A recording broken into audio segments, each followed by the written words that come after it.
Hey guys, Greenbird here. Hope everyone's doing awesome. Hope you're living the life you chose, the day you deserve. With very few exceptions, you most certainly are. Today is part 2 of the no space, no money food preparedness excuses. So this is the one that burns me the most. No money. I can't afford to prepare. I can't afford to make sure that I don't starve to death and die in the future. I'm here to tell you that's wrong. What if I told you that within 7 days you could have a 30-day, very modest food supply in the event that things went sideways? That's what we're going to do. So I'm going to give you a couple of ideas of how you can change your food preparedness situation without severely altering your life. Because this is the thing, guys. If you just go crazy and say, all right, well, I'm just going to put all this money towards this food and that food and these things and those things, you're going to burn out. You're going to stop doing it. You're going to be like, forget it. I'm just going to stick my head in the sand and stick to my normalcy bias and just die with the rest of them. I don't want that to happen to you. So this is what we're going to do. I'm going to give you a few options of how you can get going with your food preparedness without disrupting your life. You know, you should still be able to do the things you like to do, buy the things you like to buy, and so forth. So anyway, so number one is if you buy coffee in the morning, your Starbucks, or if you buy lunch, fast food on the way home, whatever it is, you know, if you're stopping at the bar, definitely cut that out. Cut that out right now. Okay, so we're going to allocate $10 towards skipping your Starbucks and whatever you might buy for lunch. So let's say you spend $5 on a Starbucks and $5 on some sort of a sandwich. Okay, this is very modest. We both know that it would be way more than $10 for both of those, but we're going to give it $10. Okay. Now here's a novelty too. For that week, just work 1 hour of overtime. 1 hour. I can't think of a lot of situations where you're not allowed to work 1 hour of overtime. Maybe you punch in 15 minutes early or 15 minutes late. Don't punch in 15 minutes late. Maybe you punch in 15 minutes early or you punch out 15 minutes late, you know, a few times that week to accumulate an hour. And we're going to average that out to $20. Okay, I know some people make way more than $20 an hour. Some people make a little less than $20 an hour, but I think 20 is a pretty good middle ground for this experiment. All right. So another thing, and I love doing this. This is like actually something that makes me excited. I have no idea why, but save your change. Anytime when you get home, have a jar. Throw your change in that jar. At the end of the week, you can see what you have. I guarantee you, you'll be shocked at how much you have. Probably $5. That's what we're going to give it. We're going to give it $5. Another thing you can do is save your cans. Now that sounds silly. That sounds ridiculous. You're like, okay, Greenbird, now you're going off the deep end. But let me tell you something. We have an individual that asked us to save our cans for them because they are in a situation where it really helps them. And you know, so whether it be water bottles, beer cans, soda cans, we don't drink a lot of soda, almost none. Sparkling water cans, which we do drink a lot of. So we put all those in a bag and we bring them to this individual once a week. And I was shocked to find out that one time when we filled a garbage bag, we have a separate garbage bag specifically for those cans, and I don't know if it's weekly or every 2 weeks or whatever it is.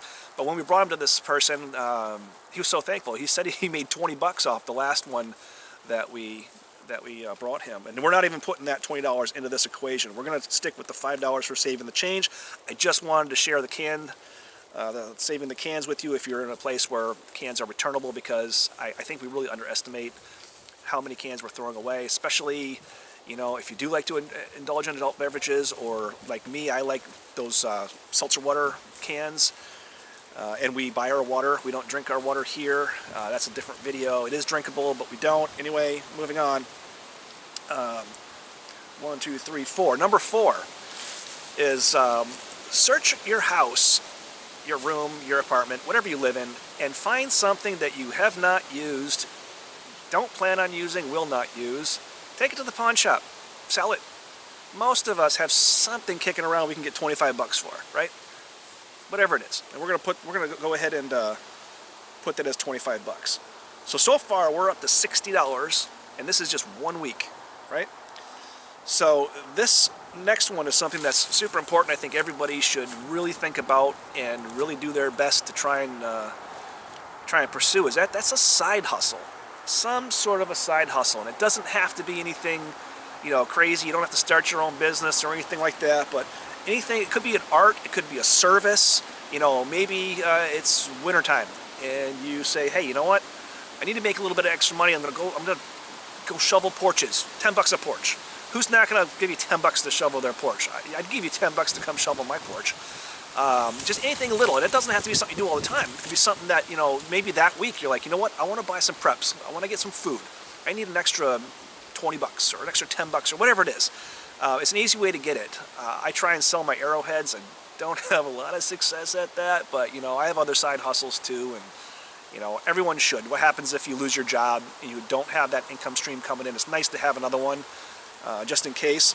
So that is, let's see, 1, 2, 3, 4, 5. Those are 5 ways that you can immediately, I mean, like right now, after you watch this video and, you know, turn your computer off, you can go and start working on these right now. So we've got skip the Starbucks in your lunch. You know, if you're buying lunch, bring a peanut butter and jelly sandwich. Just suck it up for one day. Work an extra hour of overtime throughout that week. If you can work more, that's great, but just one. I mean, we're not going crazy here. We don't want this to become a burden, because then you'll stop doing it, right? Save the change in your pocket instead of, you know, paying with exact change when you go to the store to do whatever you're going to do. Throw that change in a jar when you get home and see what happens at the end of the week. Sell something that you don't use or you haven't used or you don't think you're going to use. We all have junk kicking around the house collecting dust that we could easily get rid of. No doubt of that. And try and pick up some sort of a side hustle. And that's not even included in the $60 that we have accumulated through this process here. So what can you do with $60? Well, and I'm sorry, I'm looking at my notes here because I don't feel like doing any editing and I'm not really good with my memory, so I need some things to jog my memory. So rice, you can get a 20-pound bag of rice for about $10 to $12, depending upon where you are. Maybe a little bit more in your area, maybe a little bit less. You know, you'll have to, you know, figure that out. Beans, anywhere between $1 and $3 a bag, depending upon what size bag you get. And you know, cans of soup, if you go to like an Aldi or something like that, or a dollar store, you can get it for about $1, $1.25 now. Things are getting a little bit more expensive. The macaroni and cheese at Aldi, which isn't really that bad to tell you the truth, 49 cents a box. All right? So, you know, you do the math. The way I look at it is there shouldn't be any way that you can take that $60 and not be able to have a very, very modest, I mean, you're not going to be living high in the hog, but you have an emergency food supply should you need it for about 30 days. All right? I mean, we don't have breakfast in there or anything like that. You know, maybe you can get some eggs or something, you know, freeze dry something, get some sausage patties, throw them in the freezer, do whatever you want to do. But if you can eat, you know, 2 good solid meals a day, if you can eat lunch and dinner every day, you'll be fine for 30 days. That's not going to be an issue. So anyway, I hope everybody found this interesting. I really hope that you're doing your very best to put some food away. Just be ready. I mean, crazy things are happening, and I don't want to talk about them here. Just trust me. We're gonna see some shortages here soon. We're gonna see some major price increases, and who knows what else we're gonna see. So work on getting things squared away. If you have any questions, drop them in the comments. If you have any suggestions, any ideas, drop those in the comments as well. And let's just help each other out and see what we can do to, you know, make it through this until things get a little bit better. Greenbird out.